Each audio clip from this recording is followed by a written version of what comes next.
from development and into demo mode. Okay, so is everybody ready? I think. JBS has been launched. Right. Michael 4, 6, 8, 10, 12, 13. Honestly. Oh, wait, you can do that? That is a beautiful vision. Fits up for our presentation. Can you zoom in? Yeah, you can zoom in. It's good. But you can, it's a, I think it'll be better once we actually get to the voters. What if you lower the camera? Like, sorry. Whatever you're not going to kill is your best with the other one. Yeah, that'll be good. Mine's working. Yeah. It's real time updating. It's not changing, is it? This is your last update. It's gonna be bigger. Yeah, but over their app. Yeah, that's good.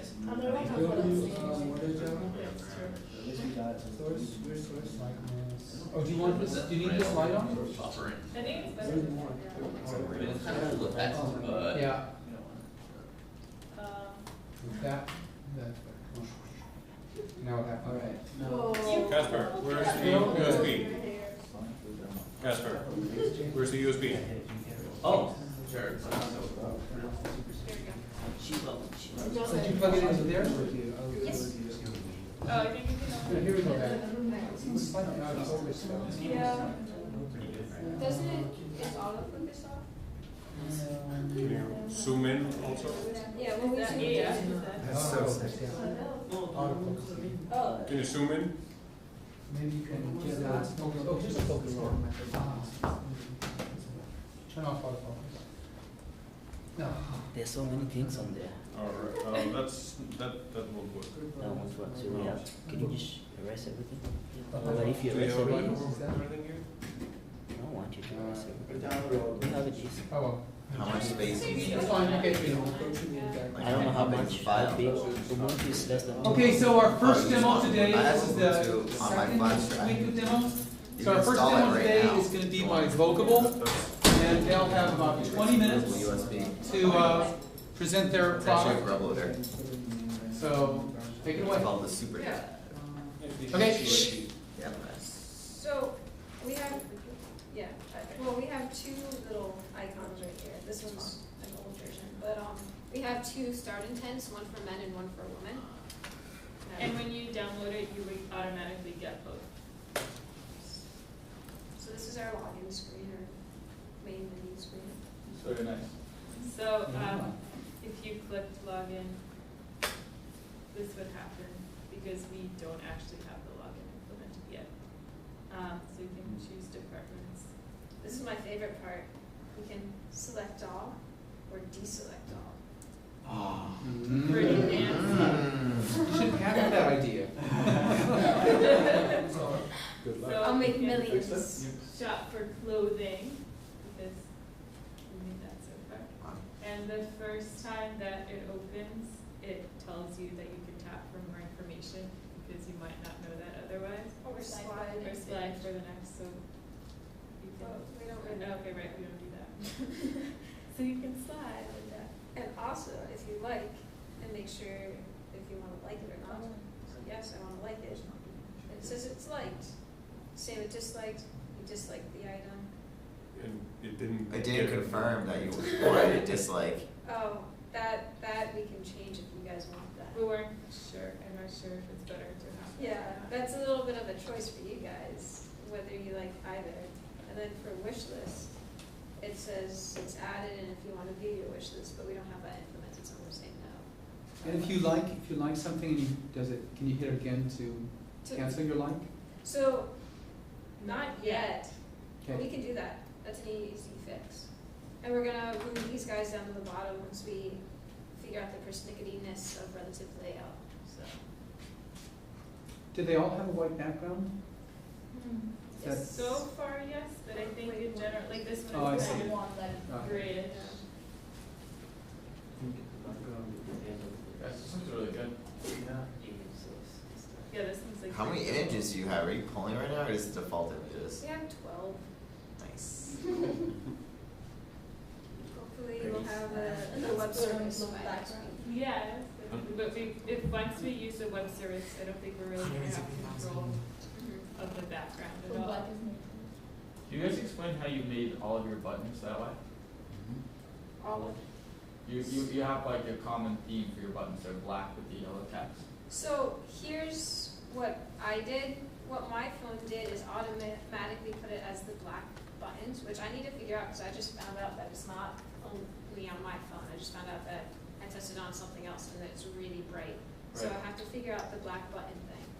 But what I did was I set the color and the size for the buttons using which I'll show you when we move to the code. But I did it via what's it called? Text size and text color. And I found the color. I just searched in Google like text color tool or something like that, and Right. I just found a color I liked using that. And what it usually does is it gave you 3 separate things, one for the red, blue, and green. Just concat them and then throw them in. That's it. And there's some good ones out there that actually help you with the theme. So like if you want to have multiple colors, you're like, oh, these 3 look great together. But I haven't used that yet. Can you click other things besides clothing? And I mean, does it show you? No. Does it just ignore those I mean, choices and show it the does the same thing. Okay. Yeah, we just haven't Okay. really. Yeah. Yep. We're Because- doing the back end. Yeah, yeah, yeah. Oh, yeah, we also have where you can change departments where it goes to this, or view wish list, but that's not yet implemented. Yeah, so- it still goes to that. You may will finish this one. Yeah. It'll just tell you that I will eventually finish it. Yeah. Or should we switch the code now? Or are we? Yeah. just doing Any other questions or comments or? Do you just wanna keep looking at this because it's so? It's so beautiful, yes, no, that's wonderful. Do you guys like, while we're still looking at this, do you think it's better to have, like when you like something to have like the option? Oh no, That should happen. Okay, you can't see that. Aye. I mean, you know, if you can dislike it, then you don't have to be sure if you want to. Yeah. I think what I personally like, at least based on experiences of other apps that are on the Android device, is that when you like something, somehow it indicates to you that you liked it. You don't necessarily have to confirm, because confirming just slows me down. Yeah, So and if then there's just some tap sort, it again to just like. yeah, maybe like, I don't know, like a check mark or it's highlighted, somehow indicating the person that your request to like it went through. Yes, like right And now. I think that would be great. I mean, the highlight idea was was good, for example. I like the like button. Yeah. Also, can we have a voting? Who thinks it should be right like, left dislike, or left like, right dislike? Who I like- says like should be on the right? Do you have images? Well, yeah, like we, for Like the, on the right. Like, kind of just like in for this- the I think box, like we on the have left. this. Yeah, visualize it. Like Check this? Thumbs See up and Pandora. thumbs I always follow Pandora. This? Those becomes that we had. Yeah. Remember Pandora does. Left to right. No, like people they do, do. so. I like on right. Yeah. But let's Like say on you're right. right-handed. Most But people are I right-handed. like on the right. Like on right. Like on right. Like on the Like right. on It rhymes. But it's not a democracy. Just like on right, right. It's whatever you find one. It's also It's better not a for smooth- like the right-handed As I person told to you, use the right thumb. to the left. Huh? Okay. Like on the I left. like I'm defining, I'm funding this Okay. baby. What We're would you fully funding say? it, huh? Why on the left? Wow. Because what somebody said, because people read left to right. I mean, because really, there's no right answer, and we should pick something. That's really fine. I say right because of the thumb distance, Yep. for right-handed people at least. But I think it's, the first thing you read is gonna sort of set the tone. Yeah. If you read like all the time, you're gonna be happy. It's like the happy sad Yeah, thing. no, You know I what I'm know. saying? If you see, every time you look at dislike, you're gonna dislike the app too, I Yeah. think. That's a good You're gonna dislike the program. Exactly, yeah. Here, Pandora does like on right, more right up than dislike. And especially on their widget, it's really on the right. Yeah, Pandora's always on the right, and I think Facebook's on the right too. Yeah, Well, Facebook only has a like, Doesn't matter. and so does but it's the alignment's on the right. Yeah, no dislike, just take Some of dislike the out. ones are on the right. Possible, yeah. I use my phone. okay, Okay. so, where should we begin? When we like just go to when you start it up, like. Okay, so let's start at the main activity. Of course.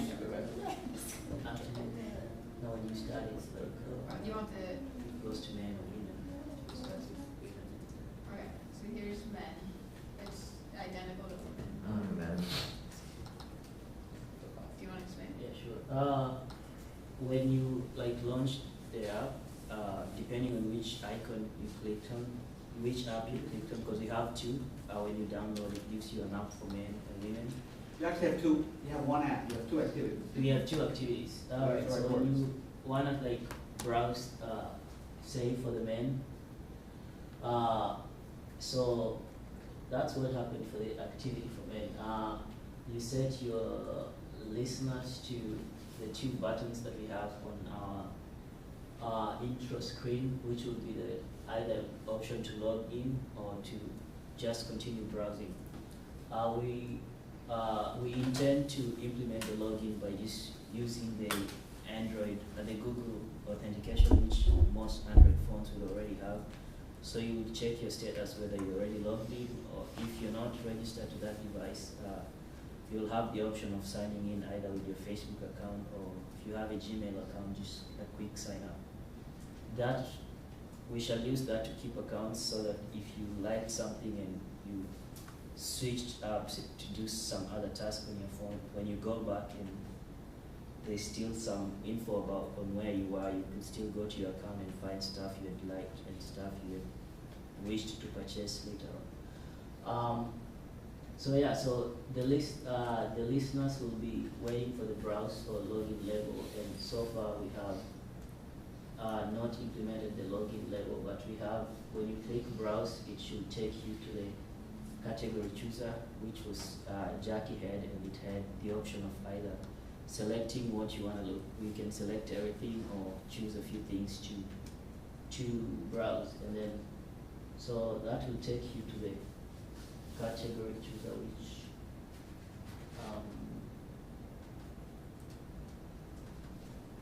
which is also another activity, and then that has a couple of listeners, and those listeners will be based on which check boxes you'll be clicking on. So it's pretty simple. Our designers have put in lots of effort in getting the correct layout. That's why I think it looks very pretty on the smaller handheld devices. It gives you all those options, and this is the magic. When you scroll down, you are asking about the magic of selecting everything and deselecting everything, and the trick is it's a slick trick. It's for cool people like Jackie, so she figured that out in a second. So when you select everything, what you're actually doing is you're just creating a new intent for that cell, for the main activity, and setting everything to be checked to be true. And then when you deselect everything, you create a new intent, and then like it immediately refreshes the page, so everything looks like it's been deselected. So that's how the magic works. And then when you say you select everything, and there are a couple of other things going on here. We have a current category list that we'll be taking in.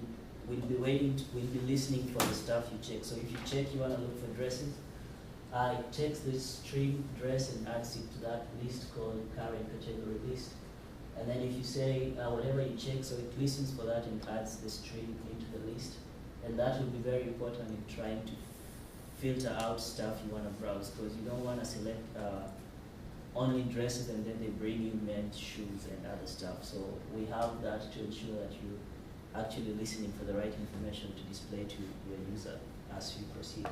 So we assume we've selected everything. You probably want to pass that current cap to the next activity though, don't you? Yeah, Yeah, well, it's not implemented quite yet because we don't have it set up right. Set up, right. But once, when we click go, which is the start browsing, then it will push over. But in lieu of working on a bunch of different things at once, we kind of kick that into the back burner. Yeah. Should you set a check to see if say like the pan setting is unchecked? Where does that happen? It just sees This is once you're done, it's it clicks go, or you click go, and then you get to see only what's checked because that's all we really care about. We add that to a tag, to a category list, and then we parse through all of our items and find all the items that are in this checklist, in this category list. I see. Yeah, so you don't really need to care about what's unchecked. Okay. All right, so we assume you select everything, so it starts a new intern called main activity, so that will take you to the main activity. That's where you will see all the pretty items like dresses and shoes. And if you go to main activity, it's a class that it's an activity that will now, that's like the main, it's our backbone for the app. And with this activity, we have the ability to do all those other things that we, like before this, all we've been doing will be setting up data for this activity to use. So we've been preparing it to like have some food to eat when the user wants something. So so there you go. There's a nice layout called the main layout, and then it has like all those hints and instructions and the pop-up buttons that when you start, it tells you tap here, tap for details, like tap on the main screen to see details about the item, and you can scroll through, side scroll to see the next item or previous item. And then, so I think that's pretty cool because besides the common knowledge of Android, we're assuming the Android, our users will be will be using Android, so they know pretty much how to go around things. We are also adding the text, which Peter said is very helpful if you have the text and the visual images. I mean, it enhances your whole experience, and you don't have to think, it's thinking for you, so all you're doing is just follow the instructions. So we added that just to like give you a couple of hints on how to proceed. And then you'll see like buttons on the sides, like, dislike, and when you tap and you see the information about a picture, it will have a close button so that you don't have to worry about how to proceed when something pops up on the screen. We've also implemented, let me scroll down. Violetta is working on, she works on pop-ups to bring out the information. Remember how yesterday in our comms, we had a screen, and when you tap on it, it gives you some very quick information that we think is very relevant to you when you're browsing. Tells you the name of the item, the price, and where you can buy it. So that pop-up comes on and it shows you all that. Maybe Violetta might want to explain this part. Yeah. Yeah. It actually doesn't really work right now, but It does. what it does, the info. Not the info. Oh, the license itself? Yeah. Oh, well, that works. Well, it's a toast. When you click like, you get a toast that says like, well, we actually have the dialogue first. But the other one, when we have like a cursor that has the current item, and that's like on the gallery, so when you tap the screen, that's what we're trying to figure out. If you tap the image or you tap the screen, and that's the part where I couldn't get to. But it gets the item's current name, price, the link to which you can buy it, and that's what we're gonna put in the dialogue, I guess, or maybe another new layout with the get it button. That will take it to the. And then the scrolling that we did now, we implemented a new type of scrolling for, if you saw we didn't have the buttons on the side, it was just swipe. We used the gallery image box. I'm not quite sure what it's actually considered. It's a gallery package in a way. And it was really nice because it had it basically, the tutorial had everything implemented for us. And we just had to grab some, learn how to use it, and then reuse it, which is what we're doing now. Yeah, right now they're kind of all hard coded in, and it's just scrolling through, so it's always in the same order. And what what I'm trying to figure out how to do is to kind of tie together all of our classes, the taste manager, the user and everything. So, it'll have, it has an array of like current items, which will just be 3 or so items, and every time you click next, it will load 2 more items that are relevant to the things you liked or disliked. So that way you're not just getting a string of images that you're scrolling through, but it's constantly being updated. However, that is not working awesome. It's kind of hard because you can't just have next item and then you instantly grab that next item. You need to have something ready for that slide. Yeah, because it needs to have things to So- slide through before it gets there. We're figuring out what's our cache versus what we need to look for later on type of thing. And it's a learning struggle. Yeah. Someone's struggling a little too much on it. And then, so yeah, these are just the more pop-ups. Let's see.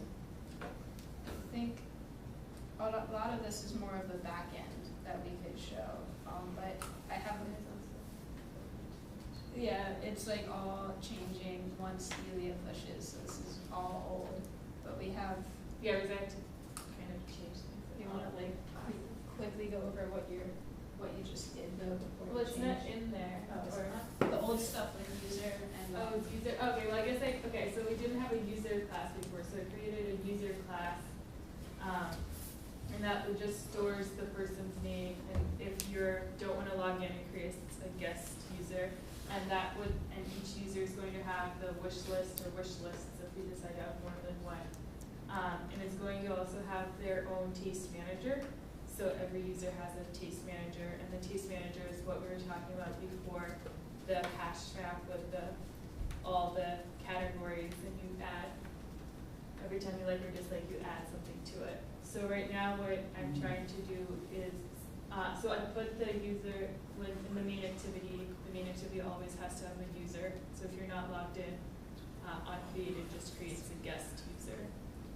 And it's going to be using, so the taste manager has a get next item method, and it's going to be using the get next item to load things into that gallery.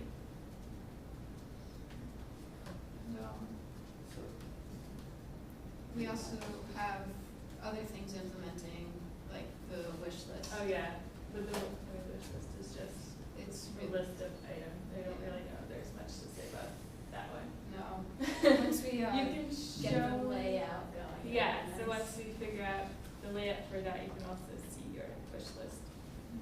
So just show the items in the wish list, and you'll be able to remove them from it. Questions? Suggestions, comments? Can we look at your code on GitHub? Yeah, Yeah. you can.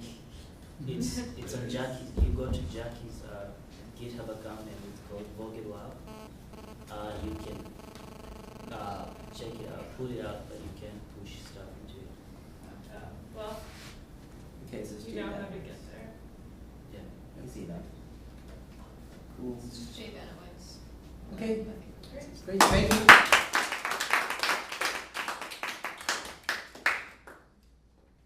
Okay, who wants to go next? We can go, right? Why can't we? Okay, Last is the most memorable. happy sad, so we'll just go Oh, in yeah. a circle here. No, yeah, that's actually a good point. For my Let's go last. If you can't go last, go first. I mean, go first. If you can't go first, go last.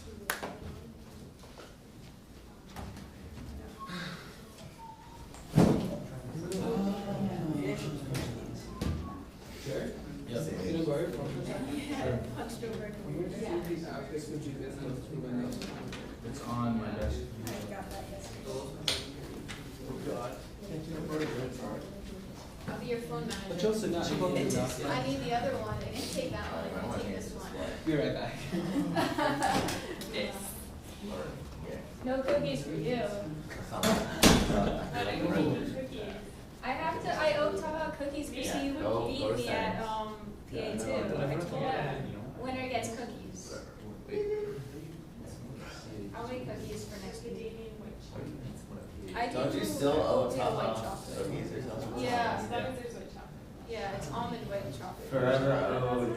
Yeah, I end with brown sugar and a little bit. Yeah. Brown sugar. Macadamia's apparently really deadly for dogs. Yeah. Neurotoxin. Yeah. Really? Wow. Yeah. I guess That's the Jared worst. didn't have They don't like your dog. Yeah. any. No, back to that. The neighbor dog in the cage is toxic. Oh, it's so cool. That would be so It might be illegal, actually. Yeah. I mean, you can't prove that What? they're not. There's, that's not good. Where? It might Oh, be a okay. reason. Oh, for yes. it. Yeah. What the? Oh, this is just something I'm playing with. This isn't Chocolate's connected bad, to too. anything. Oh, I yeah, okay. fed a whole Slide. chocolate bar to a dog when I You was just little, X and working on. there were like golden spots. Yeah, I'm like. I was so sad, Yeah. and I had no idea. I think thought- running it on his I phone, thought can we they just, like, didn't want the dog to have chocolate, but they were So they're mean. Our little dachshund, the little dachshund, this big who, on Valentine's Day, jumped up and ate all the little chocolates for everybody else in the class, which was, but, so they gave him hydrogen peroxide and threw them all. Oh. Just because he swallowed and didn't chew 'em. Yeah. Oh. Okay, are we ready? Red lights, big city. Alright. Okay, So the, freeze that day. The updated version of Happy Sad. So let's show can you it guys first. set? Okay, how do you do that? You can give blind. Okay, so the next version, Oh, this is the. the next project will be the Happy Sad, That's great. and here they go. How do we, Damn it, not to go back outside. When we have to get location data, I'll go outside and get it. Oh, you can't get it inside? The signal for GPS doesn't really come in. So we when have we're to figure out how to deal with that through Wi-Fi. Because people will be indoors a lot. course location, we'll figure that out. How do I switch So it? right now it just doesn't do anything. Skyhook. I don't know. What's the button to switch it over here? Like mine, it shows. Just use Jared's app, What is and Skype? when we need location on the It phone, uses then the, we just unplug it this. clicks around for Wi-Fi. Guys, what button is it to switch to this thing? What's that? How do you switch to this? Oh, yeah, over here. It just sticks with it, doesn't update. That's not. Like this. No, you do not, that is, do you want to shut it down? No. That was the last one. It goes to the, Let's do it in the book. They may as well, because they said the location. And now the expert on those things. They're very tricky buttons. Wait, you wanna use yours? Okay. Do you have all of it? You can put two up, see how they, Yeah, like, it's different yeah. machines.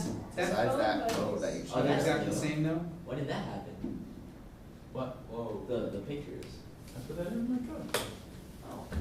The picture, on the emulator, they look bigger, for some reason when it translates to the phone, they went, yeah, like it's small, nice and small.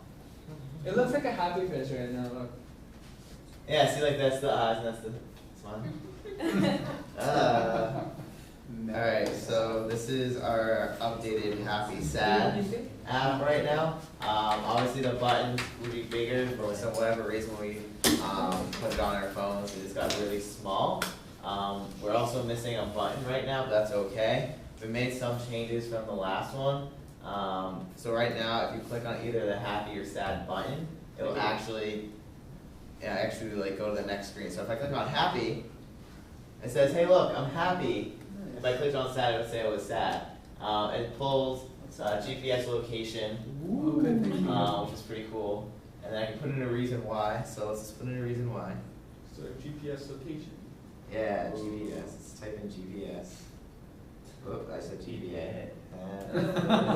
That could be See what true. we did there. So, pull this text information GPS, we can get rid of that, that's not that big of a deal. The most cool thing is also now we have a history.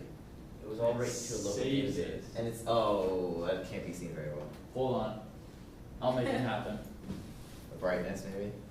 Now turn off the background, turn off the background, Yeah. Turn the- click the light button It's again. fine, it's fine. Very good thought. I know, but you know, no, one more. One more. Dun, dun. Tim, you should remember Sorry, that was the best way. Used That's to. fine. Alright. AV crew, I know. This is a MySQL database that Sahar can explain. Just before he explains it, just to let you know what some of these mean. The main important things is that that it shows saved updates. The first one is most frequent, and the last one is This the is the first one I roll named. one. It's numbered on the left. So I had my fourth update that I just did. 1 on the third number in. 1 means happy was 1, 0 sad. GPS is what I entered into the text, and that time as a timestamp is an epoch Unix timestamp. That can be converted later onto something more human readable, but that's that. So it's a hard thing to explain. Okay. Wow. So this is like basically the scheme of the database we're using. ID auto increments every time you make it. This is latitude and longitude. We should have saved the latitude and longitude, but we're using a slightly. We haven't standardized on a master branch yet. So we have code to save the latitude and longitude. Right now we have happy and sad set to either 1 or 0, but in the future when we have varying intensities, they'll be like decimals. So you can have like 0.75 in here or whatever you want. It'd be -1 to 1 then, or? We decided 1 or 0 because it's binary. That's the way it is. And yeah, and then 1 Automatic did this. Yeah, and that's the time milliseconds since the epoch. One One thing that letters we're- U, P, and Y, is it just the text in the box? Yeah. Right? Yeah. That's whatever Yeah. we just typed. Like, I'm happy because I'm going, oh. Uh-huh. I'm happy because it's GPS. This is a persistent local database that Yeah. will keep, like, you can pull this up after you're Can not. you go back and add another one? Yeah, absolutely. Yes, yeah. Let's go back. I can click on update. Go back. Let's try sad. Oh, you have nice fingers. Oh, thank you so much. Untrusted. Hi. Yay, for that. You're high. History. History, there it is. One thing that we're working on is, right now, this is one big Sorry. scroll, can you go to history? This is one big scroll view with the text view inside, and we're I just can't building scroll. the text using a string builder. And later on, we want to be able to like click each of these rows, like updates when they're like nicely human readable and Mhm. like have stuff happen. Mhm. But to do that, each one needs to be its own text view. So we need to figure out how to make that happen. List adapter. Go to API demos. Yeah. Let's do that. With API the, demos list adapter. with the GPS, one thing that you guys can probably not see right now is that the GPS updates in real time. So if you're on that page, you're walking around, it'll constantly keep updating. Right now, you can't really see the updates inside here. Uh-huh. But say if I have the app, like right now, if I turn it on my phone, with my phone you will not be getting any signals in this room, so it'll say 0, 0. But if I go outside and I walk around, no matter where I go, like my latitude and longitude, to a lot of decimal places keep updating. Cool. Something that we should probably look into is actually based off the pro tips that we saw and do something like that passive reading where we can passively read data off of other applications and tie it in with what we have right now. So I know like Google Maps, they can constantly update. We can like take that information as well. So sort of like implement some Of what? Passive updating of the GPS? Yeah, because there's two ways to do it, and if you combine whole systems, it's Yep. like the most efficient way of doing things. Yeah. And that's sort of what we learned from the pro tips video that at least I saw Yep. from Cool. yesterday's homework. Cool. The other thing that we added is a simplistic settings menu. Can we close it now? Right now, it's on every single page, but I had to manually put it on every single page. So if I click on that, Dun, dun, dun. there it says little settings. It's not very pretty, it's okay. Then it goes over here and back in. Who did that? What? I didn't know we had that. Yeah, I was doing that. It's not one of those buttons that shows up, so I don't know who put that in. This was what I was doing. So Tom right was now, past that old last night. so I was fast at all. So yes, there are two preferences, and these go into sub-menus. So if I click on accounts, for example, it brings up, email address. So this is actually a text field, so I can go in and update my email address. It's a very simple thing. The other Is it thing, persistently stored? no, it's not right now. What is your email address? When For you're account gonna have an settings. account. Oh. So if they want to update their email address or something. We have that page, we didn't implement it yet. Okay. The other one's alerts, and it says repeat, like eventually we're gonna have like, do you wanna be alerted to update your status every hour, every day, whatever. So right now if I click on repeat, this is actually a list right here. So I click on it, it'll pop up. I have 4 options set right now. It's defaulted to once a day, but I can change it and this will save once I change it. So if I go back at any time, it will show So that I exit the have app and then open once it. an hour. What if you shut it down and Even restart if I shut it down, it should persist. in the Show state. us. Oh, okay. Show us. The last thing I want to show is ringtone. So obviously maybe we want a cool little alert ringtone. So I click on a ringtone. It'll pull up all my ringtones that I have on my phone, and I can select which one I want. This doesn't do anything because we don't have an alert set system yet. Did you use this with an intent, or with the ringtone intent? Right now I don't have the intent set in. It's just on the settings menu that I can pull up the information. I haven't actually utilized the information yet. So you I can mean, did choose you it. hard code that in the code, all those? This is ringtone everything lines? here that I showed is in the settings.xml.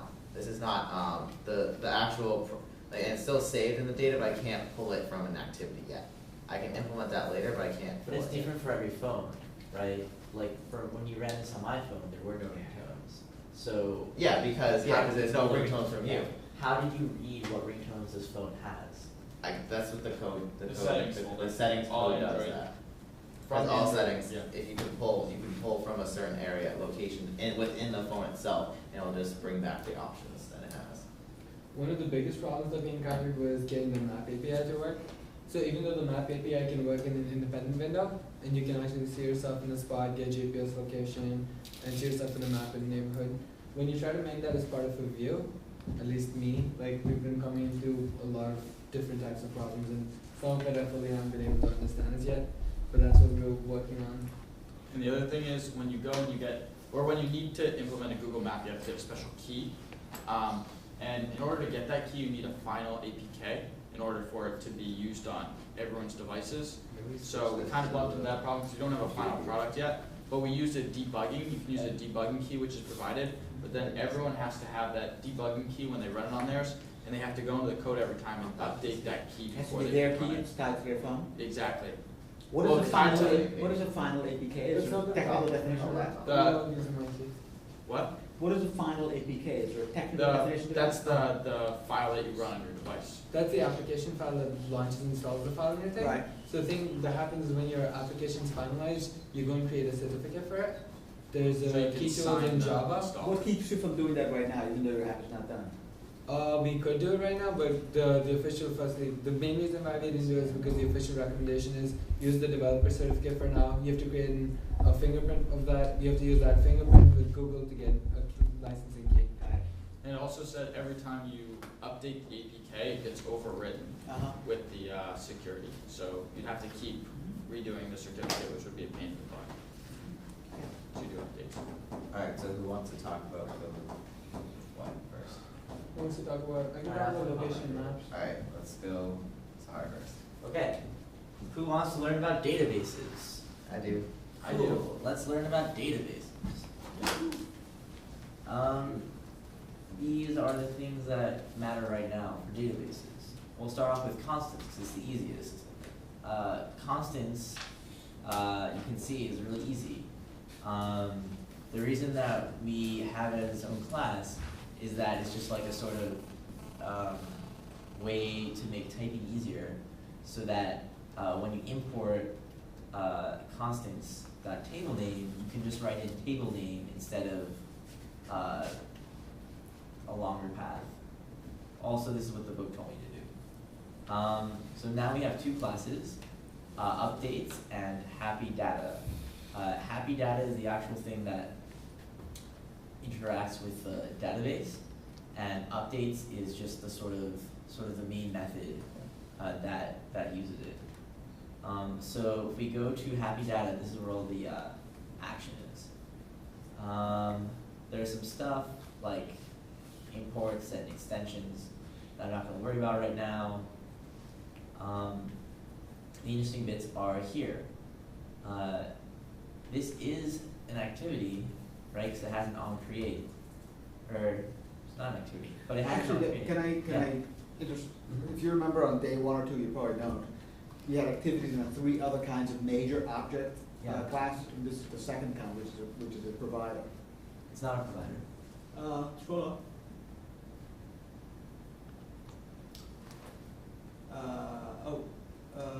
Okay. SQ. It's related to provider. Helper. But what? But it's not an activity either. That might be. SQ Right. Lite Open It's not Helper might activity. be a provider.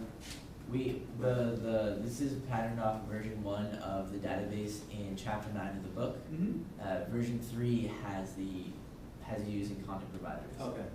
But those are just too ridiculous to worry about right now. But it does have an onCreate method, and this is just a SQL command. Yes? Chapter 9 of Hello Android? Yeah. That's where I got all this. The book's really helpful. You should use it.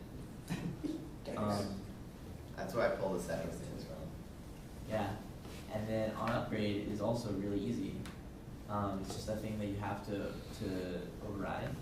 Right now, whenever it checks, whenever the database version number is, say, upgraded, it's going to dump the entire history and create a new one, which is not a thing you want to do.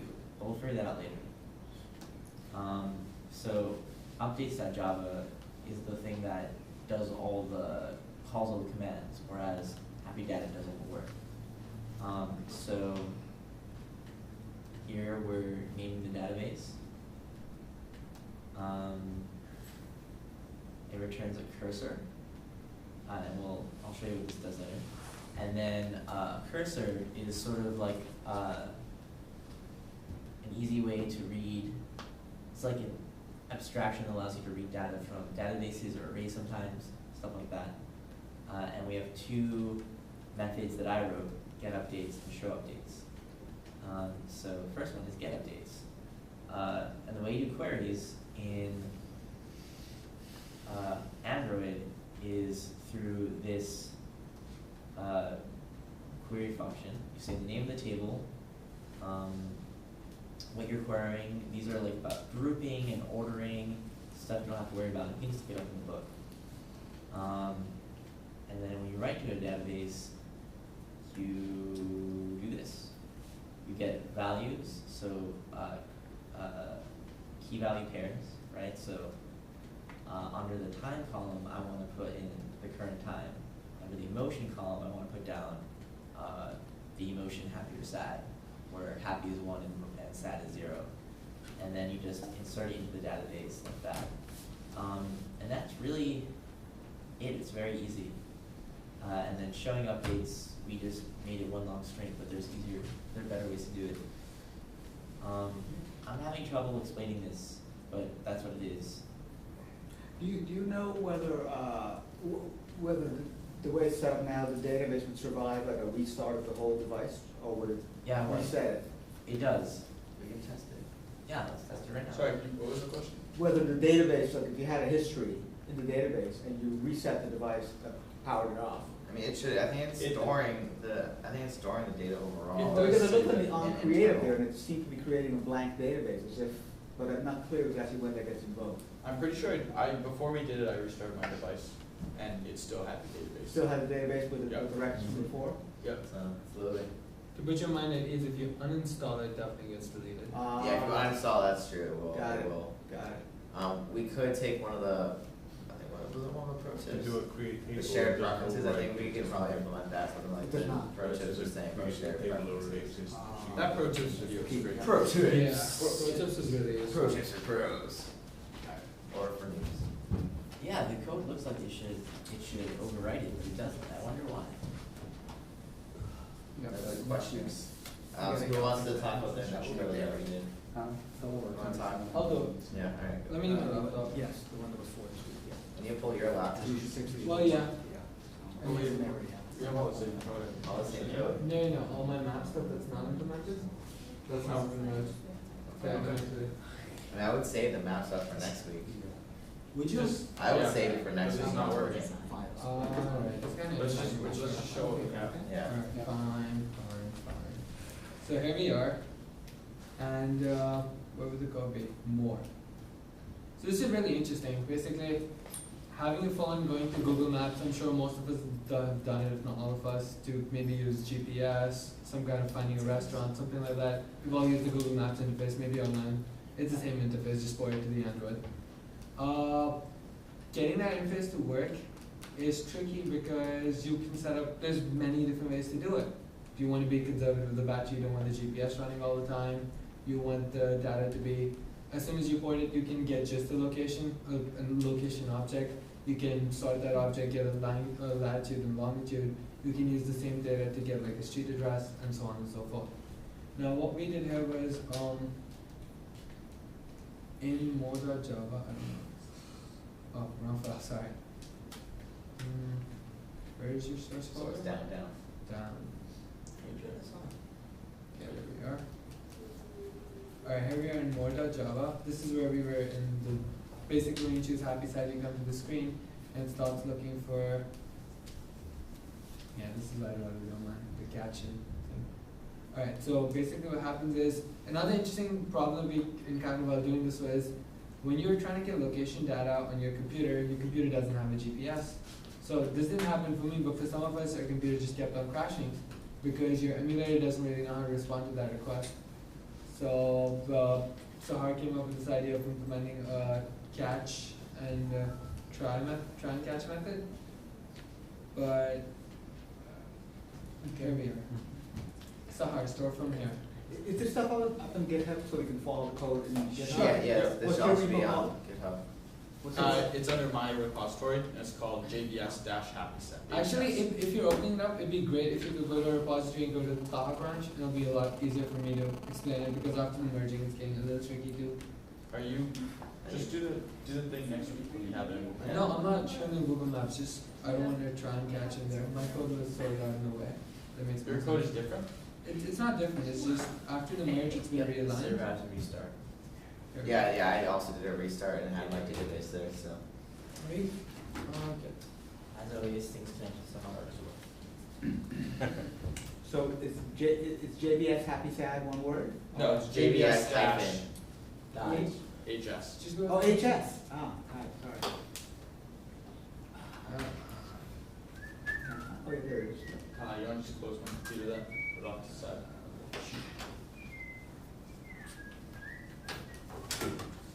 Can you guys see everything? And what's the name of the giraffe repo? What? Giraffe V3. Is this a joke? Before. Huh? Draft V3. Well, we have draft V3 right now, but when we. You have a new repository each time? Yeah.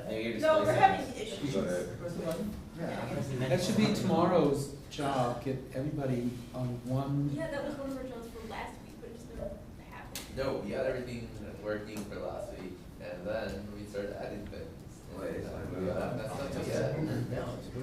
Yeah, well, once you get in the habit of having a repository, branching, getting your branch to work, merging in, merging yours to the master, you'll be. So what's the spelling of it? Is giraffe I think you're space gonna happy adjust your dash No. V4? Giraffe V3.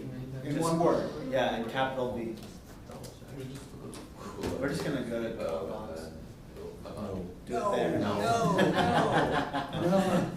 Don't do that. It's easier. No, it's not. There, no, I just went. Is Dropbox based off Subversion?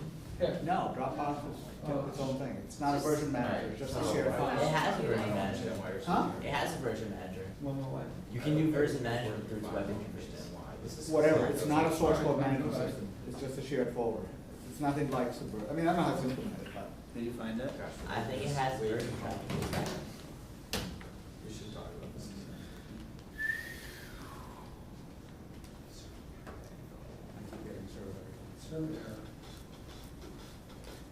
Maybe we shut down GitHub Now our code's not up to date. and choke down giraffe.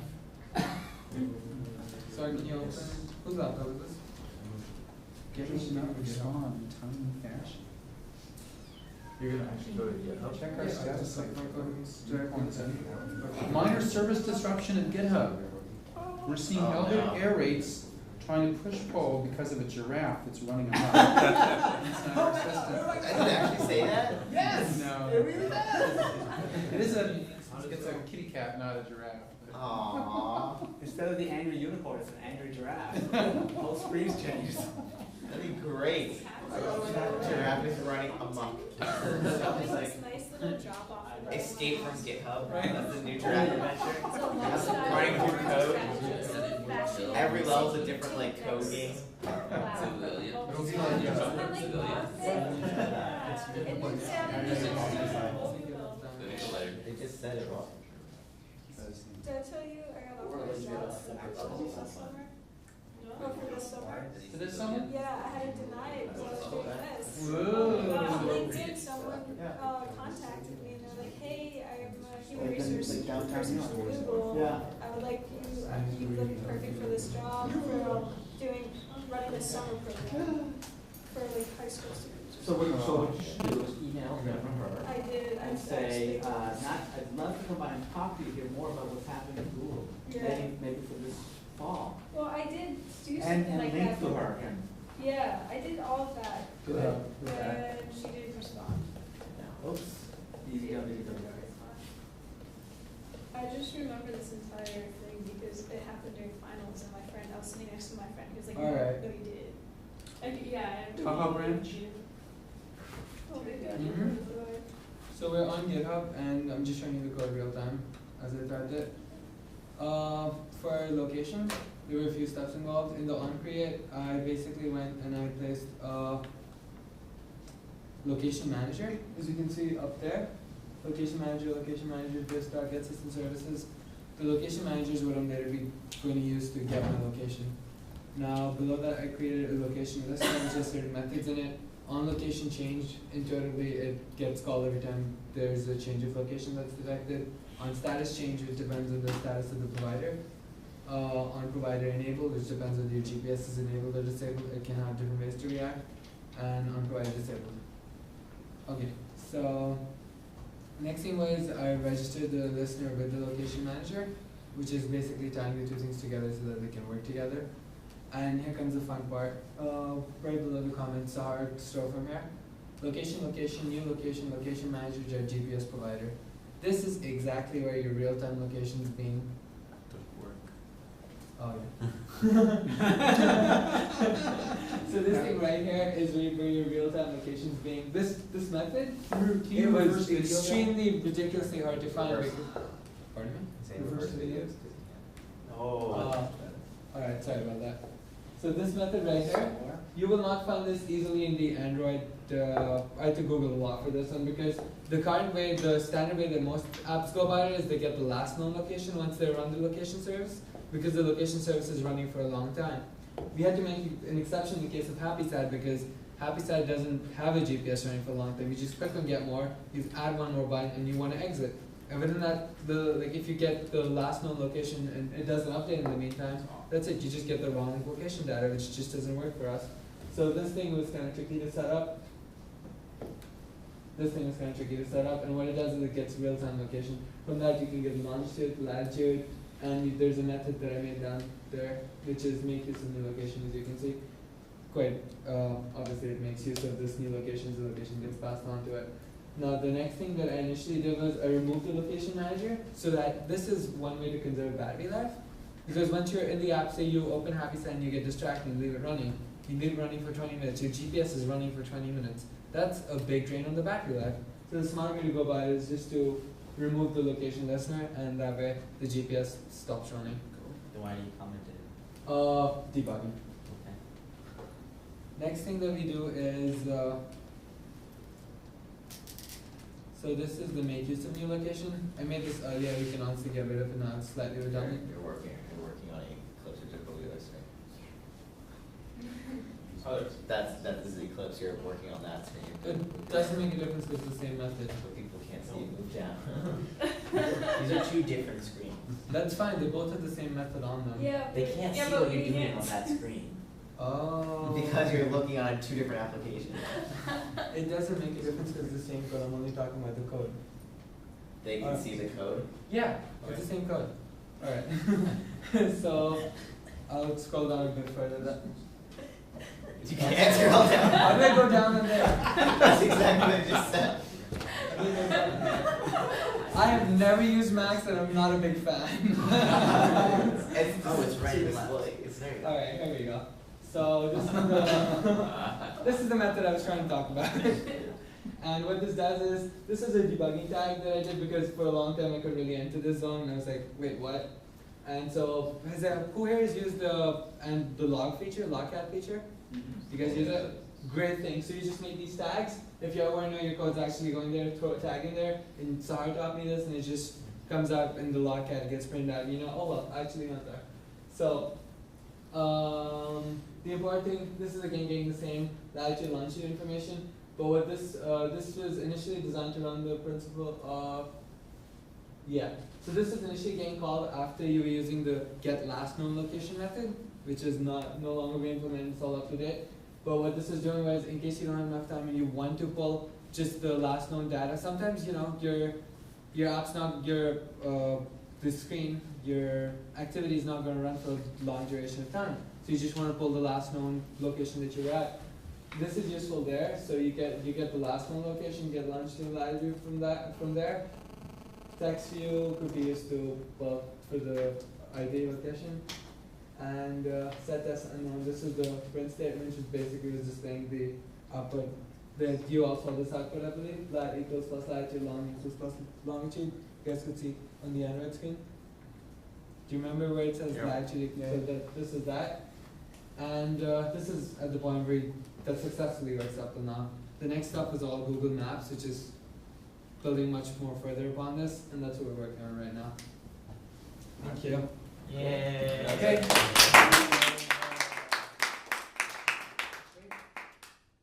Alright, so now, giraffes. Giraffe.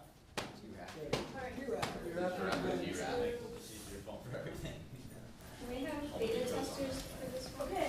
Oh, that's right, you don't need some beta testers. I volunteer myself. I volunteer myself to be a beta tester too. Yo, Todd had 2 preps. We're not in beta, we're in like pre-alpha. I'll do alpha testing. We're not even in alpha. We're in pre-alpha, we're like. Lowercase alpha testing. Yeah. I'll volunteer my 12-year-old son. Great demographic. You'll break it. Or beta. You volunteer your 12-year-old son for So yourself. I think you have to, Beta testing. you have to like set it up. You have to like. Oh. Where is it? No, 80 guy, 80 guy. It's like It's fine. Yeah. I was trying to tell you earlier that 11.04. Doesn't work well. Push the button. 10.04 works really well. 11.04. They recommend at least a gig of RAM. It's not having a gig of RAM. Okay, It's are we, 2512. are we doing document or are we doing that first? Yeah, we'll do, we'll run the thing first. Do it. Oh, and then you have to press the, is it on? What does that mean? It's on there. It's a Green public. Yes. Please wait, please wait. Sweet. Oh, that's a cool spot. Oh, I love that. Oh, wait, hold on. Hey. Hey, location. wait, how do we change the? There's a zoom in, zoom out. That's good. That's good, that's good. No. Just push the phone over a little bit. See, that's Just the, push the phone. that's the neck going up. Other way. There. Alright. Sweet. Yeah. Want to see some giraffes? Are we just playing? Just playing. Giraffe. Oh, woo! Jump that giraffe. Oh, Saw that. Do it. I got cut off again. I can't wait. for- Helicopter, oh, can you do Oh, it? yeah. Much faster without. Yeah, zoom ability. Yeah. Whoa, zooms. Nice.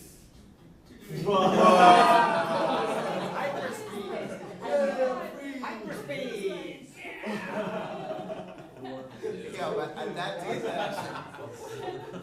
He's going so fast. His legs are my favorite part. You gotta make the tail look enough. All right, that's awesome. Okay. Alright. I love how you're Oh, I'm exhausted. If I had to run that fast, I'd be Okay. exhausted. Being a marathon And now- Kenyans, you know. So do we have anything else to show on that? How about the level? Nothing else needed. That's pretty much all we got. So cool, though. Okay, so how did you do it? We don't breathe now. Ah. We just pushed all the buttons and released them. Do I go laptop?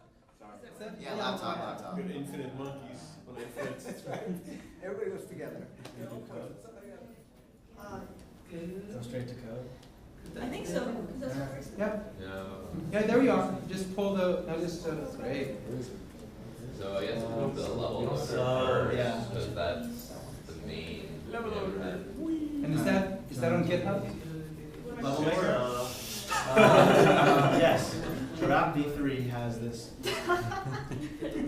Alright, so this is Level Maker.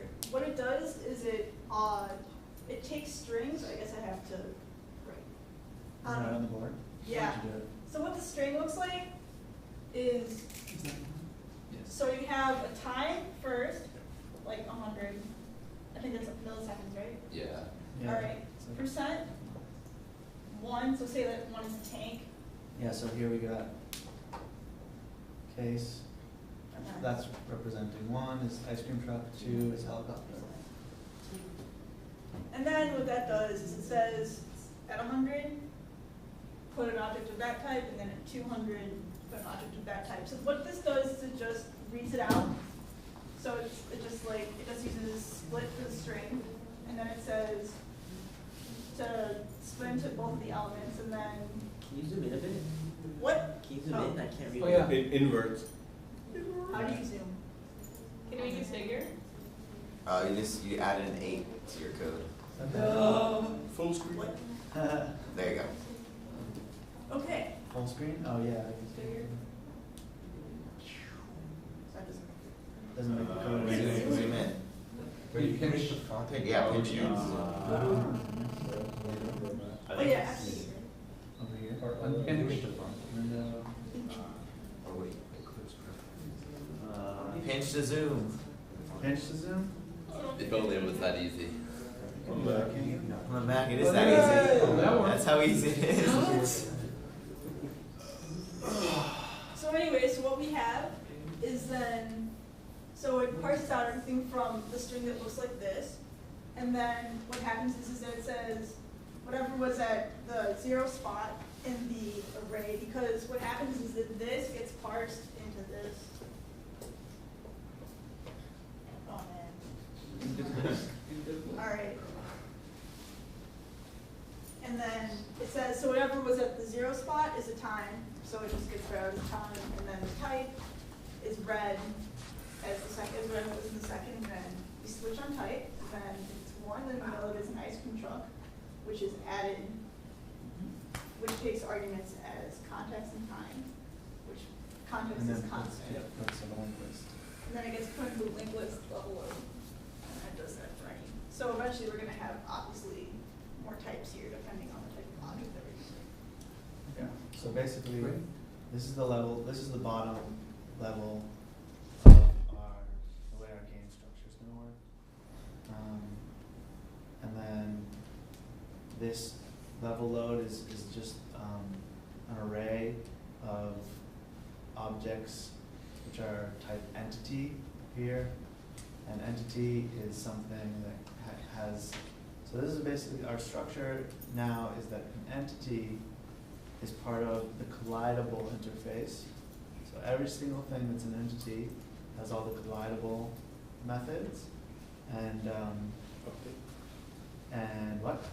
The draw stuff. Yes, and it also extends view.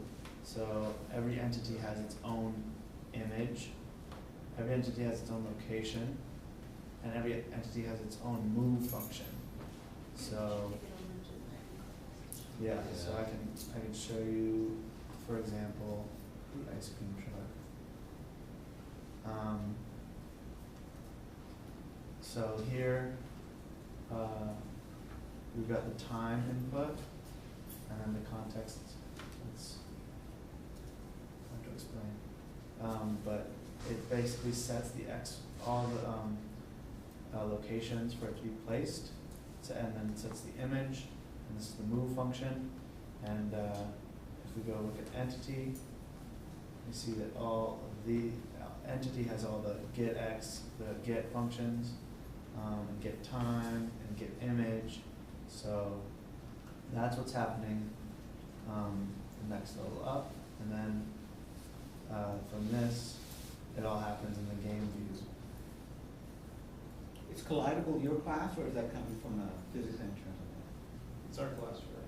Or your interface rather? No. Yes, You no? copied that, right? No, You guys, yeah. We don't use an engine for it. So that's you define that class, collidable? Yeah. It's not in the GitHub, it looks like, right? That whatever you're looking. It's Collidable not. should be in the We GitHub. haven't implemented it yet. Yeah. Oh, okay, that's Level cool, right now that's cool, I'm just trying to does follow it, not that's all. work. Yeah. Yeah. Nice. So in the game view, we have, two different, linked lists, in the level maker. So these things are the most important for basically making the level work.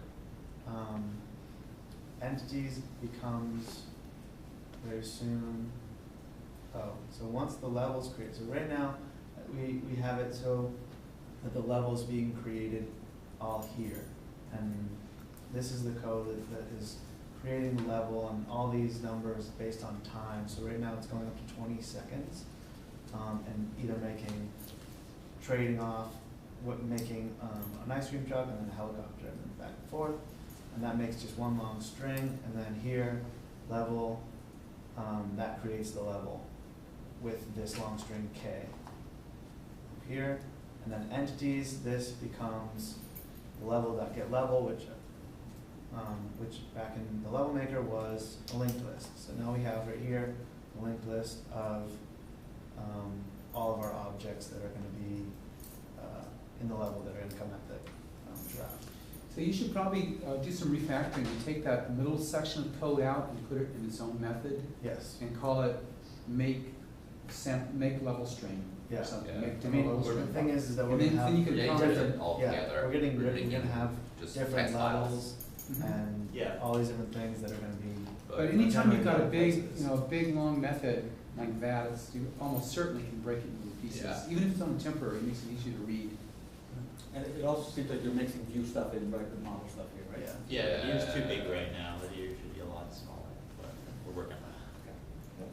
You'll probably have to refactor a couple times this summer. Font size changed is obsolete right now. Okay, so the way it works, I'm going to skip down to update level. Now, update level gets called in the run function, so every time it's running, update level is called. Update level goes through this array, this linked list of obstacles, and it checks if their time that they got inputted in, 100 or whatever, is smaller than the time in, which is the current time. And so once that time,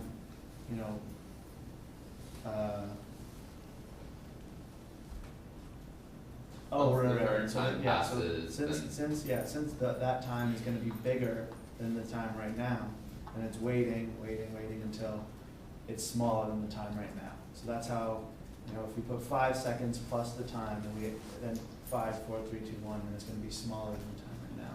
And then we make this is our second linked list, entity draw, and we add this this entity. Then over at the do draw, we have this loop which goes through our entities that we're supposed to draw that are ready to come on the screen. And this up here, first of all, it checks if the second x function is smaller than 10, and that makes sure that it's off the screen. And once, because the x location is x1, x2, and once it's off the screen at 0, -10, we just want to make sure, then it's removed. And this check plus thing has to do with if we're going to draw, because once it's removed, then it's not there, and we don't want to draw it. So if it's removed, then it's not going to draw, and then it's going to go again, and check is 0 again. So, and here in the drawable, if it's there, it's going to get the image, and it's going to call the move method. So it moves it and set bounds, makes where it should come on screen, and draws.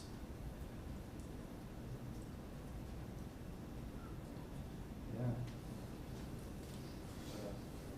We added a jump, but that was really easy. We just needed to do like a 5 on touch listener. Yeah. Oh yeah. Do you want to go So over what's that do? So we have Yeah. And how do you get the background to scroll? Oh, right. Did you go over that? That's it. Okay, so, I should let somebody else talk too. Okay, so I suppose, so. I didn't code this technical bit, but I understand the logic behind it.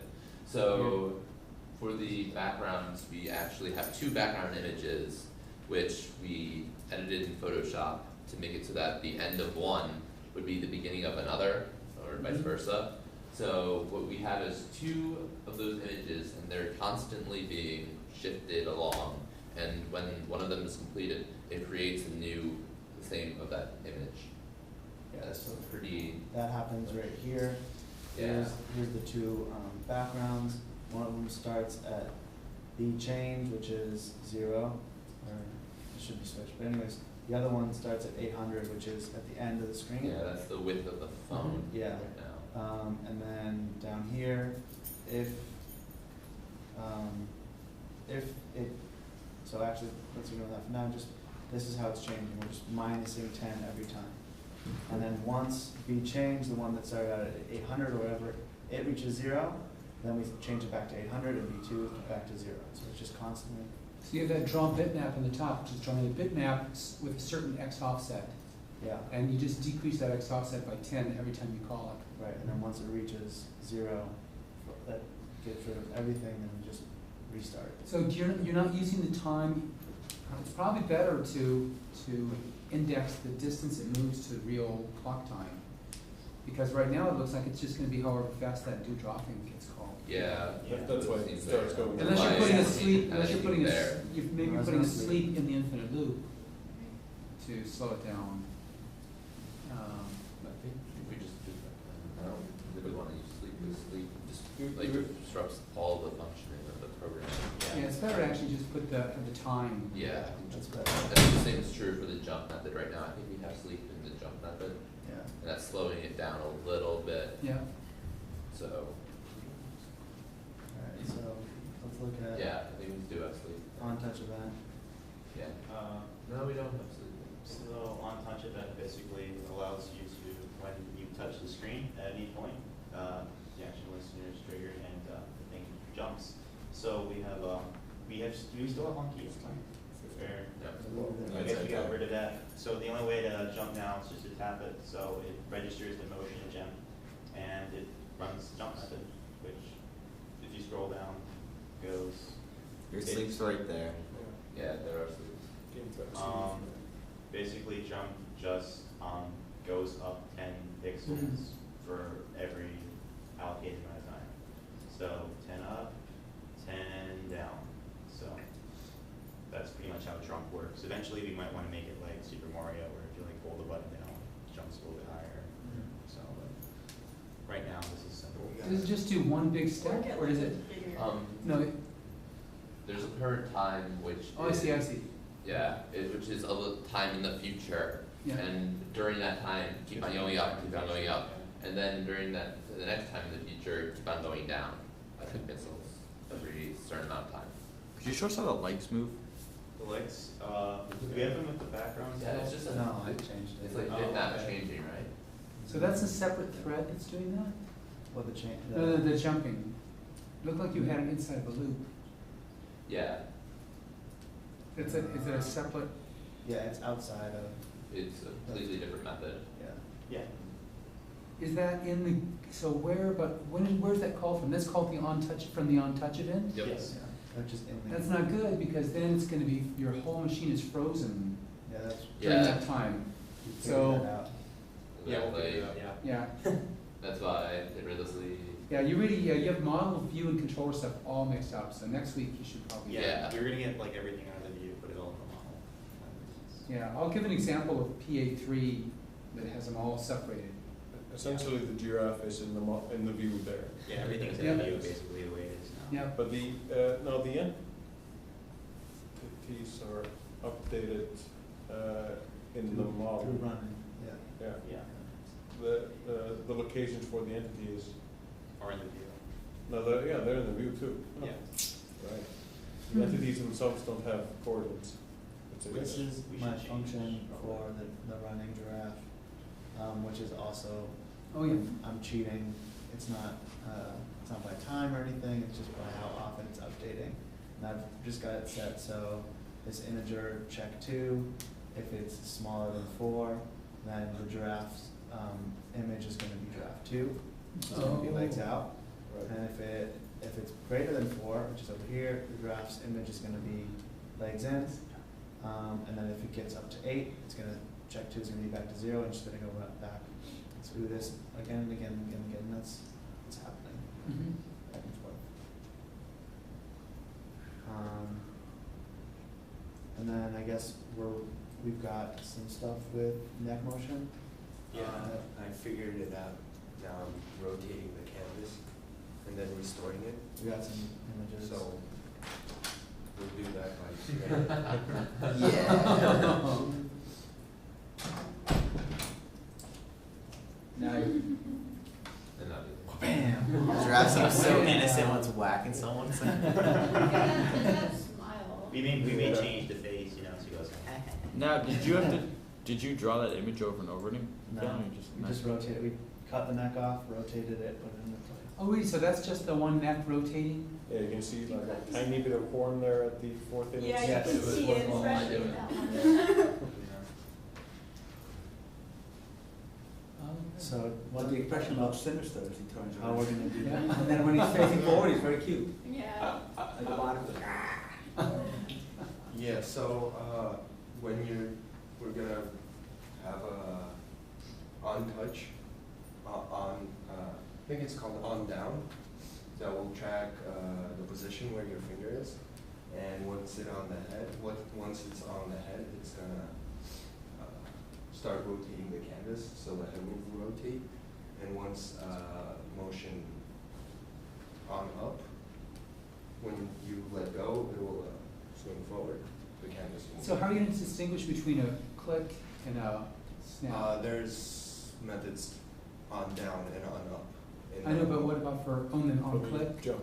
Yeah, it's Yeah, like, compared it's, to it's, yeah, we're gonna have to change. yeah, the we're gonna, location. like, the jump Yeah. will be if you press like on the right side. If it's not this, it'll be like a Like, whole state. we can just like make a, like, if you press somewhere in this rectangle, it will be a jump, and if it's Oh, gonna okay. check, like, if this is the head, it'll check for the position. Are you going to have like control buttons like jump we don't or think I don't speed know, or it's just, I think Right now, it's gonna be by like Okay. a transparent, like, where you Uh, can see the jumps. if you just want a quick idea, I might want to have the jump in the bottom right. So that means like when someone's playing the game, they can jump with their right thumb, and on the left thumb they can swing their neck. So either they could jump, swing at the same time. We considered that. But a lot of people You're not play going like to- this. A lot of people do play like that. And hold it and just do the one finger. You also consider our plans for the future, which involve getting power-ups, and how are you gonna shoot to aim the Fair enough. fruit if anywhere you click on the right side is like a jump. We'll definitely keep it in mind, we're definitely open. No, I didn't mean like anywhere on the right. It's not on this little corner. I mean, we're not sure what the best control scheme is so far, but we're gonna test it out, definitely. Excellent. Okay. Any questions? Terrific job. A lot of progress. Yeah. Okay, great, thank you. Okay. Should I? Talk about the longer sprint. Yes. Okay, so we're gonna have a change. Yeah. You got my Bowie? Yeah. So so this next sprint will be a little longer than usual. It will go until Monday. Whoa. And the idea is we're gonna, after the talk, after the speakers, we're gonna have presentations, we're gonna have demos. And the idea is that the speakers may want to stick around, especially now that you guys are getting more advanced and having more impressive demos. So you could get it, it's not guaranteed they will, but also people from the audience, you might want to have other people from the audience after the talk, invite them to stay, and we can get, make use of those additional bodies, yeah? Is next Monday or the Monday after? No, the Monday after, so you have a little bit longer sprint than usual this time. This will also, I think, help you make better use of Friday, because there'll be a lot more pressure, because you think, oh my God, we have to have our demo done by Monday. So you might use better use of Friday. And so why don't we, oh, and then also there's a PA3 is due on Monday. So this coming Monday. So really try, it's just the model, there's no, it's just a Java application, there's no Android application stuff at all. But there is, the idea is to try to make really beautiful classes and an object architecture. And I did it, I did it with an hour, but I didn't do it well. Looking back, I can see, oh my God, I really should have done it this way. It would have been so much better if I'd done this. So take some time to really try to design it right. And you have Java doc. Use this opportunity to really work on the Java, straight Java, simple coding. So for the model, have nice Java doc, beautiful code, really elegant if you can. Doesn't have to be long, shorter is better. If you can do something in one line that's clear, do that. Okay? So why don't we, Before we break, so what are the things in the sprint and all the different agile methodologies is the sprint retrospective, which is at the end of the sprint, people talk about how it went, what about the way we did, what did we like, what didn't we like, how do we work together. So I thought doing it as a group might be interesting. So I'm just throwing it out there. People talk a little bit about how you guys felt like you worked together, what worked well, what did you start doing at the end that at the beginning you weren't doing that worked, what did you stop doing? Any thoughts about how it was to work together on a team? Anybody to start? Yes. I think we should have pushed and pulled more often, especially once we had a working model, even not after each time we had something working, just to push and pull, because we ended up with some people having outdated, they're working off of outdated methods and classes, and that we kind of ran into a merge problem, and that we learned a lot from, and we now know to do that. Yeah, that's a classic learning, absolutely, yeah? Yeah, so I mean, the part of that is also not just the merge problem, but if I think there were things that I changed, but like I hadn't pushed yet, and then other people would run into the same problem, so it's just kind of repetitive. Yeah, yeah. And then I think another thing that we need to work on is better communication, better like sticking to the thing, because I think at the end, I mean, we also just kind of had like a panic because it was like midnight and we still didn't have things working. We ended up with like 2 people working on the same thing, and I don't know if that was the most efficient use of the time. So you're experiencing things that all developers experience, but it's good to discover, so don't feel bad about it. It's kind of things to watch out for. Absolutely. Yeah, you guys, you go first. I was just gonna say, we got everyone together, and when you have everyone together, you just kind of have the magic in the room. Everyone's like, oh, I'm gonna do this, and you feel the pressure and that. It really helped just to have everyone together and everyone working for an extended period of time. So are you guys doing that now regularly, getting together as a group? Yeah. Do you do it at somebody's house, or do you just hang out here? Yeah. Okay, cool, okay. Todd? Some things that I sort of noticed is, especially one thing with Pivotal Tracker, is that planning is actually, we're not really making the most use of planning that well. Yeah. Like when we have our like stories, we still make these huge stories. We don't really, in the long term, we don't break them down very small steps. Instead, we always think like, oh, we're gonna do this, and we're gonna assume there's mini stories within that story. But that's overwhelming when you think about it. So we really have to, during the planning stage for that week, really like get down to the nitty gritty before we commit ourselves for that week. So like it'd be like, oh, research this, research this, research this, do this step, do this step, do this step, and then all together it'll just look a lot nicer, and then it's a lot easier to target.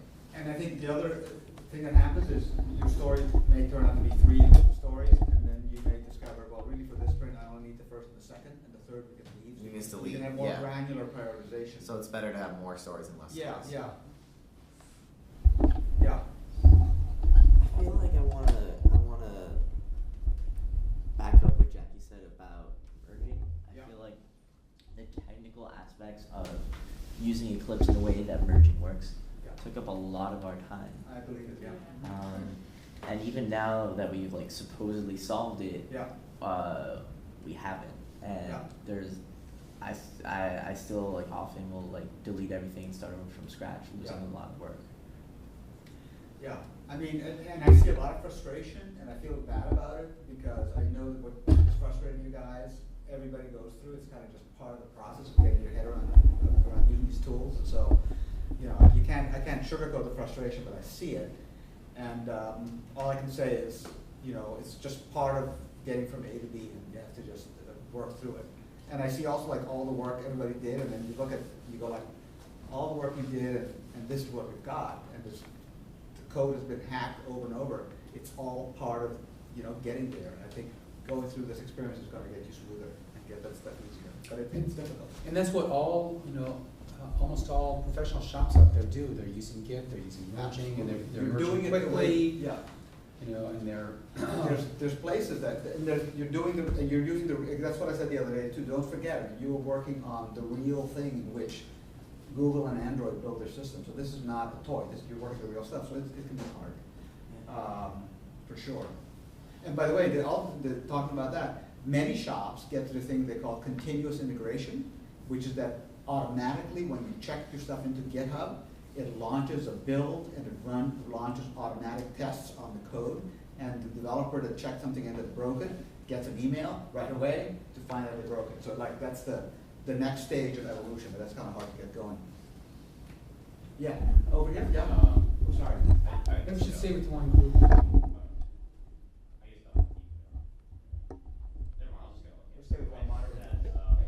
One of the things I found was that when you're working, it's good to have everyone in the room, but I think it's good if you subdivide the team into groups, like into groups of 2 or 3.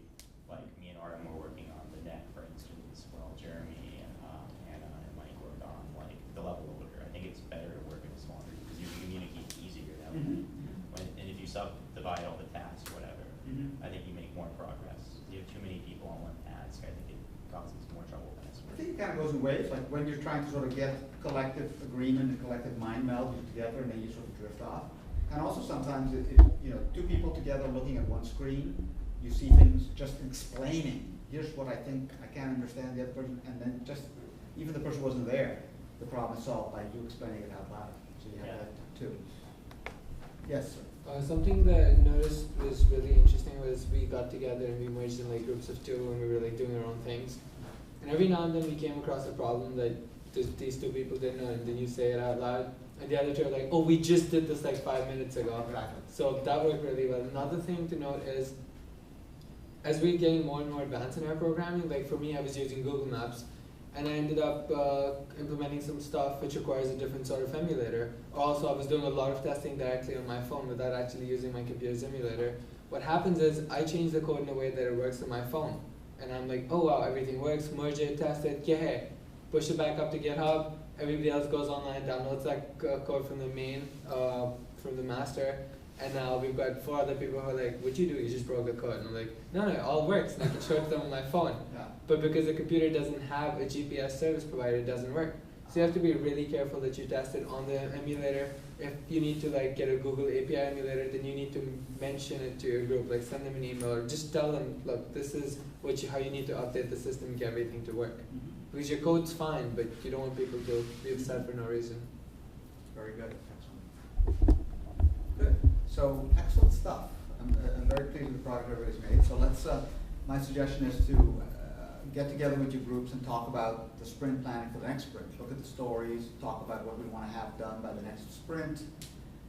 Assign projects to people and so on, and then everybody can go take a nap. And there is a homework. There's a blog homework for the weekend. Should be pretty easy. There's going to be a talk on internet protocols and formats, so HTML, CSS, JavaScript, all that kind of stuff. And so the homework you can, I don't know if it's ready yet.